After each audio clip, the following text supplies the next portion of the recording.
Welcome everybody to Bloomington North Rotary, this wonderful sunny cicada-filled day of May 20th, 2001. This is Brood X. For those of you watching this years and years in the future, that means there's 1.5 million cicadas per acre in Monroe County, unless you live in a new subdivision, in which case we have none. Today, our speaker is going to be Sophie Kent, and she is one of the first female Eagle Scouts in Southern Indiana. That's in all 18 counties that are represented by Hoosier Trails Council. And as many of you may know, these Scouts BSA opened itself up to being co-ed at the Scout BSA level. What was it, 1.5 years ago, 2 years ago, somewhere in there, Glenn? 18 months ago. 18 months ago. And so it's quite a feat to earn your Eagle Scout in that 18 years. As a former Eagle, or as an Eagle Scout myself, I can tell you that is incredibly impressive. And so we are very, very proud of Sophie.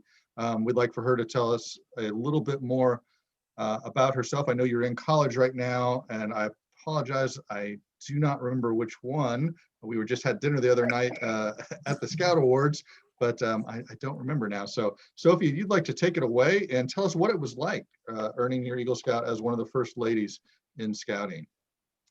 I would love to. First off, Glenn, I did not realize you were here. So hello. Glad to know the council has provided adult supervision for me. Don't want to make you nervous. You're going to do great. I'm not. Let me try and share my screen. I've never done this before, but I've got a little PowerPoint presentation pulled up.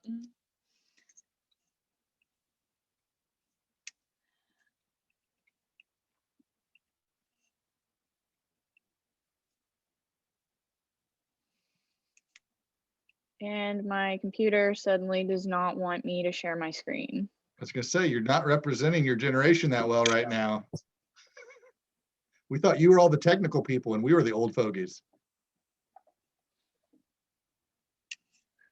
It's only going to let me, I'm going to have to leave the meeting for a second. I am so sorry. I didn't realize this was the setting I had to do, but I'll be right. Trails Council, and we serve 18 counties in South Central Indiana and based here out of Bloomington. I too am a Rotarian at the Tuesday Noon Club, so it's good to be with you today. Nice to meet you, Glenn.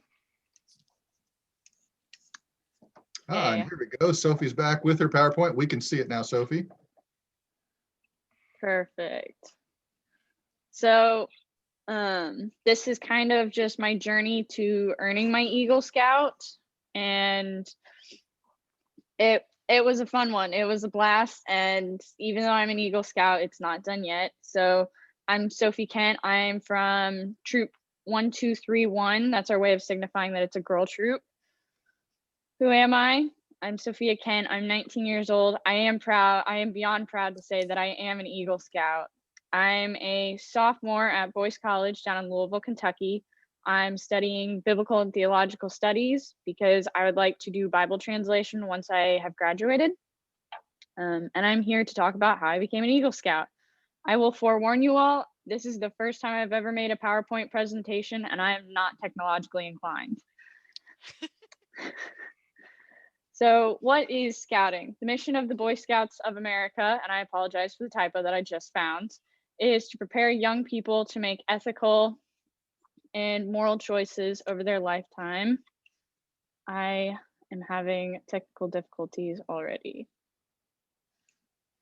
By ethical and moral choices over their lifetime by instilling in them the values of the Scout Oath and Law. The aims of Scouting is leadership development, character development, citizenship training, and personal fitness. The methods of Scouting is through its ideals. So the Scout Oath and Law, it wants to instill in us those moral and ethical foundations. And they do that by teaching us the Scout Oath and Law. It's something that I still to this day will refer back to even without thinking about it. They also want to help us grow through the patrols and the patrol method and its structure. I know coming into Scouting, I was really bad at how leadership worked, and it confused me beyond belief. And then I got put in a patrol and I started working with my patrol and seeing the structure within my unit as a whole. And it really started to show me all the different facets within leadership. They do it through outdoor programs. I've had so much fun through the outdoor programs that we've done, and I've grown so much. It's one of my favorite parts of scouting. They do it through advancement. So as we go through our rank advancement, there are a lot of challenges that we have to overcome, and you'll get to hear some of the challenges that I personally had to overcome in earning my Eagle Scout. We do it through association with adults. So through scouting, I've known many adults, including my parents, who have been extremely positive role models. A big one that I can think of is she was one of my leaders when I went to Philmont Scout Ranch. Her name's Julie Ramey.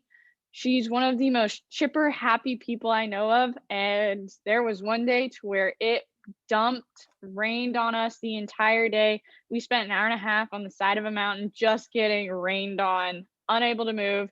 She had a smile on her face. She was happy and just excited to be at Philmont. And that was a role model that I needed at that time. And another great aspect of the association with adults is you get to bring in the entire family.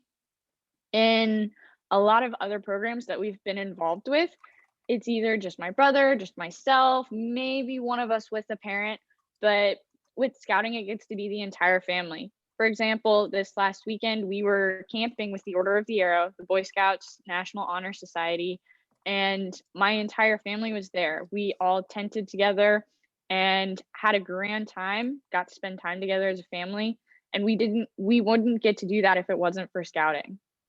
You also, another method of scouting is personal growth. I know that for me personally, just going through scouting has grown me so much as a person that I am unrecognizable compared to the person I was when I joined scouting. And the final method is leadership development. I would not even be a competent leader if it was not for scouting, and I am 100% serious about that. So that's what scouting is. And there we go. So how did I get involved with scouting? The story of how I got involved is partially very stereotypical and then also very abnormal. So growing up, my brother, he did Cub Scouts. He started as a Tiger Cub, went all the way through Webelos, got his Arrow of Light, crossed over into Boy Scouts. While he was doing Cub Scouts, I was right alongside him the entire time. I did absolutely everything with him. But about the time that he crossed over, I got into swimming and was on a swim team. So he did Boy Scouts, I did swim. I quit doing as much with him, and I'd kind of moved on from that portion of my life. But when I turned 14, my brother, he was supposed to go to what's called National Youth Leadership Training. It's a training program through the Boy Scouts of America. It's done on a council level, and it teaches you the foundations of the patrol method, the edge method, which is the teaching method that the Boy Scouts uses, and it shows you what leadership looks like when done properly. I was like, oh, that's great. Have fun, Garland. And my parents went, no, you're going. And I said, no, I'm not. And 3 weeks later, I had a tent and was dropped off at Mommy Scout Reservation with the words, don't get kicked out. We'll see you in a week. They drugged me there. I am not kidding, kicking and screaming. And 7 days later, they drugged me away from that camp, kicking and screaming. I did not want to leave. It was some of the most fun I've ever had. And for people who don't know, I had a lot of conflict in my patrol there. And the fact that I still came away having had so much fun shows how great scouting is. So after that introduction, I started a venturing crew, which is another facet of the scouting program. And it's a facet that I'm really passionate about. It's for 14 to 21-year-old scouts, and it has been co-ed since it was first created. So that's how I was able to start being active in scouting. In 2017, I went to the National Scouting Jamboree, and it was very interesting. While I was there, I heard rumors and whispers that there was a possibility that girls might be allowed into scouting. So I think about a year went by, and the most I heard was that they would maybe allow venturers into Order of the Arrow, which is that National Honor Society. Before, you had to be a registered Boy Scout in a troop. but now they would open it up to venturing, thus allowing youth girls to be in. And then I also heard that they were allowing girls in the Cub Scouts. But that was all I'd heard. So I wasn't quite sure if they would just stop us at Cub Scouts or if they would allow us into the troop. But I figured they would allow us into the troop. About halfway through my junior year of high school, they made the announcement that girls could join scouting. I was beyond excited, but I realized very quickly that meant I could earn my Eagle, but it meant I had very little time to earn my Eagle. So I went into it with a 2-month margin to earn my Eagle. It takes roughly, I think, 16 to 18 months to earn your Eagle Scout. And it was either 18 or 20 months. That was the window I had.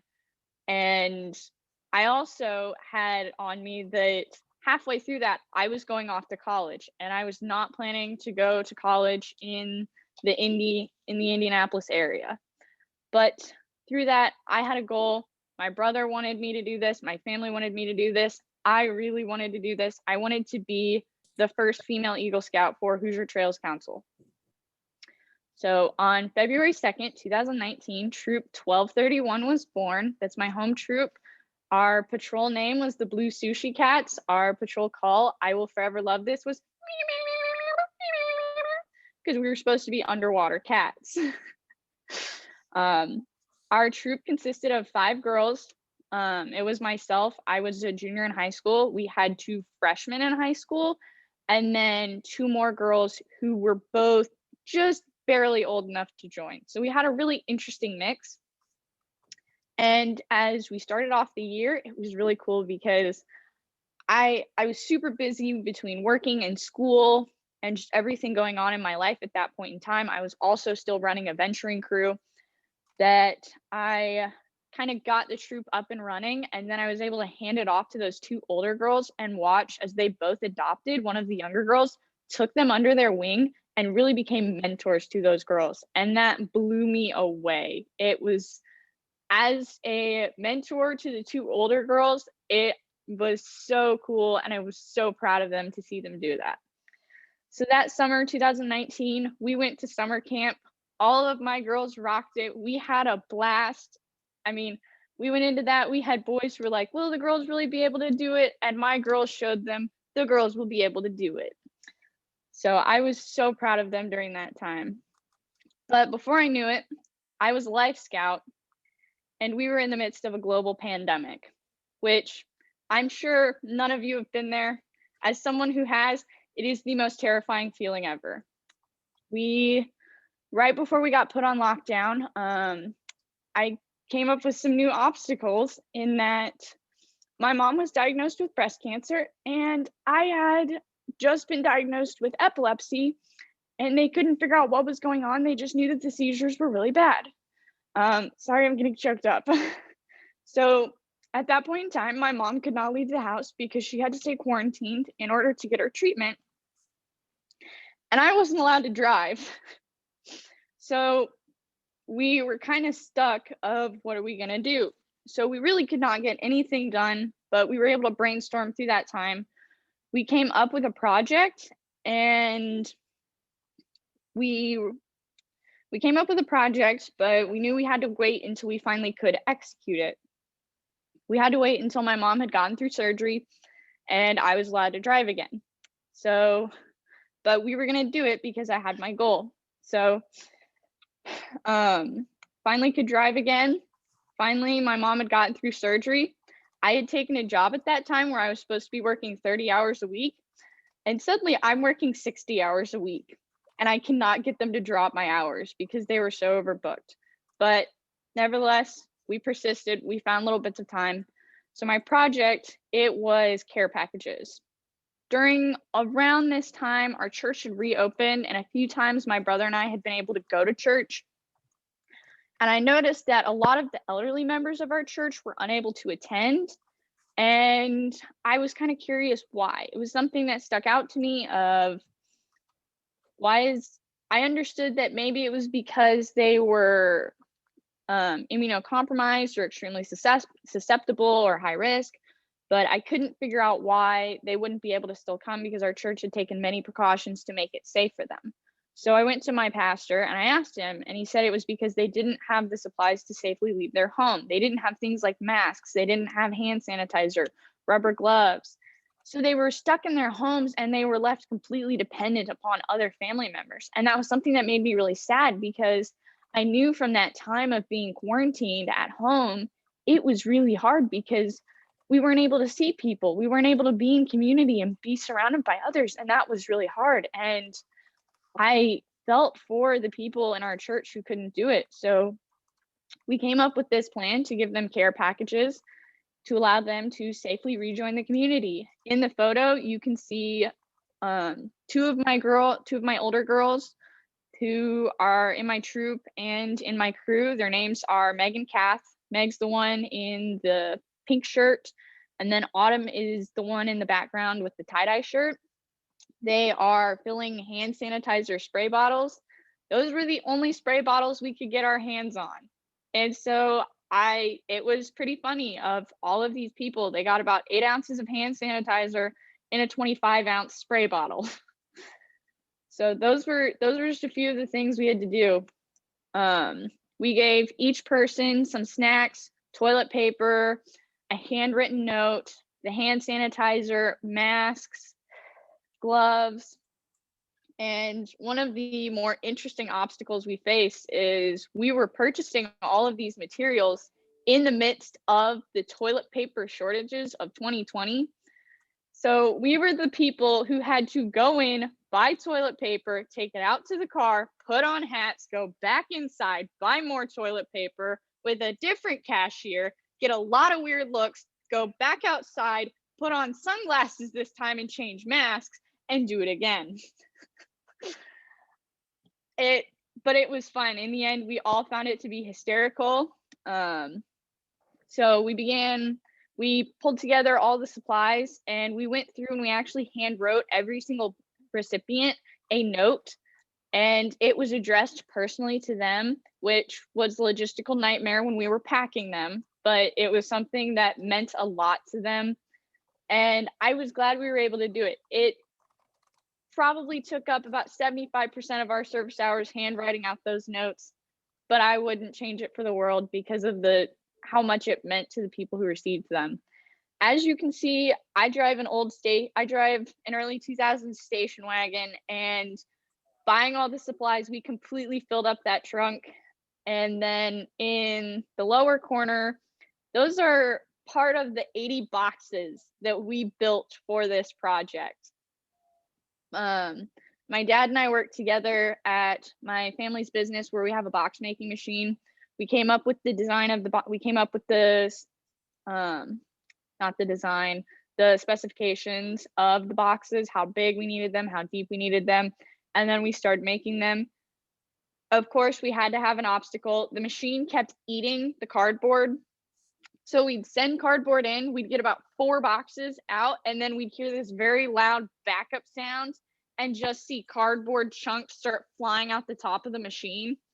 So we had to take apart the machine, take all the cardboard out of it, put it back together, send it through again, and on like the 4th time we did that, we finally got it to run. So that was another fun obstacle we had, but in the end, it was a lot of fun building all the boxes, especially when you see, I believe, the next pictures. Yes. So we built all 80 boxes, and we had the tape gun at work. I didn't want to have to tape them all when I got home, so I just go to town assembling boxes. And my dad said, "There's no way this is going to fit." And I said, "I will make it fit. I'm not taping them when I get home." So the top picture is my trunk completely filled, floor to ceiling. The next picture is my back seat left empty enough that it had enough space for me to cram in there with boxes covering me. And then if you look down at the bottom, there is a diagram of my car and how much it was filled with boxes. It was the best I could do. It is hand drawn by me. I am not an artist, but I thought it would help you guys understand how full the car was. You can see a little bit of empty space at the top. That was about all the extra space once you put my dad and I in the car. Every time we stopped boxes shifted. He only got nailed with boxes twice. So that was another fun thing about doing my project. Throughout the project, like I said, I was working 60 hours a week. So when my girls would come and help me, it would literally be, hey, I'm not working today. I didn't get called in. They let me off early. Please come over and can you help? They were so gracious, so nice, so flexible. They would just at the drop of a hat come over. We'd work on either purchasing things or filling bottles or writing notes, whatever it was. They would just come over and they would help me. They had such good servant hearts throughout all of this. During this time, my mom was recovering from her surgery to remove the tumors that they found, and she was undergoing treatment for that. And if you've ever known of someone who has had to go through breast cancer removal surgery, a lot of times you cannot lift your arms afterwards. It's very painful. Even while she was still recovering from that and still in a decent amount of pain, she made close to 100 masks for this project. Those masks, they went to help so many people. There is so much leftover scrap fabric that we see at our church still from my mom making all those masks. And we were all so blown away and thankful to her, the fact that she put in that time and that effort. As I mentioned earlier, my dad and I built 90 boxes, and you guys saw them all in the car. Once we had assembled all of them, my brother and I had a list of addresses. We drove around the greater Indianapolis area. My poor brother, he was low on funds at the time, and he used a tank and a half of gas driving around in the pouring down rain to help me with my Eagle project. So we got them all delivered. And the cool part was we worked with our chartered organization rep for the church that sponsors our troop, and my brother and I as pastor of our home church, to get all the addresses of people, but we made sure that it was a surprise. And we were very careful in that we would let them know ahead of time that we were coming to drop something off, but they didn't quite know what it was. We just said, hey, we have a gift for you. We're coming to drop it off. I just wanted to let you know. And in the end, it was so cool because afterwards, we started receiving letters and phone calls from the recipients thanking us, telling us how they were finally able to go out and safely get prescriptions, safely buy groceries. We even had one woman who called us and she was finally able to see her grandchildren, including her newborn I think it was her newborn granddaughter, for the first time, thanks to the masks and the gloves and the hand sanitizer that we were able to give her. The best was we were able to go to church that week and see members of our church who had not been able to attend finally able to attend again. And it was because of what we had given them, the fact that they had a mask, they had gloves, they had hand sanitizer, and them being able to come up and thank us was so moving. And we were so proud to have experienced that. So that was my Eagle project through scouting. I thought I'd show you some of the other fun adventures I've had. As you can see on the big picture, in 2018, I was able to go to the Summit Bechtel Reserve and do their whitewater rafting trek, which is 5 days. You do 50 miles, you do the entire New River. For the first 4 days, you're on inflatable kayaks called duckies, and you're navigating the rapids by yourself in a ducky. It's so much fun. My arms were so dead by the first day that I had to double duck with someone else, but it was a blast because from double ducking with the trek guide, I learned how to read the river, how to navigate it. And then on the last day, you are all in the big raft and you get to do some of the last rapids together, and it was a ton of fun. In the top corner, you can see all the people that I went to Philmont with in 2019. Surprisingly enough, I don't have any photos from us actually doing the events. I just have the photos of the people that we went with. But I think that's a testament to how much fun we were having, the fact that we forgot to take pictures. So we went to Philmont Scout Ranch in 2019. We did over 60 miles in Cimarron, New Mexico. We all grew so close to each other through that time. It was such a team building and team bonding experience that my crew immediately started putting in their name to try and go back to Philmont. And I believe that it ended up being the troop who's going back next year. And then in the bottom corner, you can see all of the contingent members from my home unit 231 in Mooresville who went to the National Jamboree. That was the best way to describe it is Scouting's playground, just to the absolute max. If you can think of it, if you can dream of it, they had it there. I went scuba diving, zip lining, rock wall climbing, mountain biking. I hiked all over the place. We did so much patch trading. I'm not kidding. Patches there are worth more than actual money. I watched people complete transactions with patches. They didn't want money. They just wanted patches. It was so much fun. We got to hear President Donald Trump speak. That was amazing. I've had some of the greatest adventures of my life through scouting. So with that all being said, if you have children, male, female, boy, girl, please put them in Scouts BSA. They may fight you on it initially. They will thank you for it in the end. I promise. I'm speaking from experience. It's a great program. It's a great way to get involved with your entire family. And you will see a lot of growth from your children through it. So thank you. Thank you, Sophie. And if you can hang around for a moment, I think people might have some questions. I'm going to start though, first of all, as a former Eagle Scout, I can attest to that 16 to 18 month time frame. That's the minimum based upon the requirements, because you have to wait certain time between different ranks. 16 to 18 months is pushing it very fast to be able to do that. Extremely fast. So the fact that you were able to do it in under 20 is highly, highly impressive. I also went to a national and international jamboree, and you're exactly right on the patch trading. That's very much the case. And for those of you who don't know, at the National Jamboree, Rotary International's international president spoke, Mark Maloney. And that is the first time a Rotary International president has ever spoken at the National Jamboree. And so that, I don't know if you actually remember seeing him or not, but he did speak there. And that was something that Rotary was very proud of, because Rotary and Scouting have a very long interwoven history. They both started around the same time, and most original Scout troops were chartered by Rotary clubs. But so who has some questions for Sophie? If anyone, I will continue to talk or ask questions. I guess I haven't asked yet, but does anybody else have anything? Go ahead, Jody. What church are you affiliated with? First Christian Church of Mooresville. That's our chartered organization. I'm assuming that's what you're asking. I just think those basic, like that's where I think Rotary makes a difference, and obviously that's where you made a difference in like just the basic fundamental, what do people need?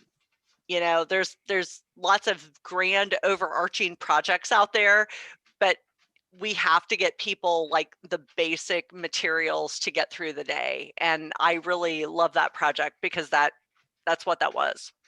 So good for you. Thank you. Other questions?